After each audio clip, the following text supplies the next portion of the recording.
Uke la ikhadi lami lasebhenki leli anginankinga nalo. Into enginenkinga nalo kunale nombolo eziwu3 ezila ngimuva ke ngitshele zona. Ezami zithi mase zithi 42 khona number engayishonga eyodwa. Lezi ngifuna uthathe lento le. This is what you call cash flow oil. Thatha lento le cash flow oil ugcobe la ngemuva kule nombolo la ngemuva kuphela. Uraphe nje kule number nje kuphela. Rapha nje kule number kuphela. Musu usukwenzile lokho hamba uyofaka le card emshinini. Ucheck ibalance ukuthi izobe ithini ngaleso sikhathi. After 7 days hamba ucheck ukuthi uzofika isithini. Thola lento esibiza i-cash flow oil and ukwazi ukudonsa i-account yakho ikwenzele lento oyifunayo. Angikusho lo thatha la mafutha lawa ungawagcobi la ngaphambili.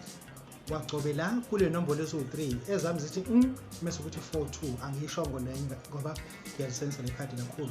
Ugcobe nje lento nje la ugcobe kahle musu uyithatha lento le umusu uyifaka lapha emshinini.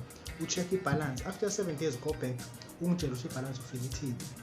Cash flow oil with your bank card khona into ozibona. Ubaba uDokotela uthi fona manje inamba ithi 063 689 8922. Ubaba uDokotela baba wesizwe ojabulile. Cash flow oil with your bank card. Siyabonga.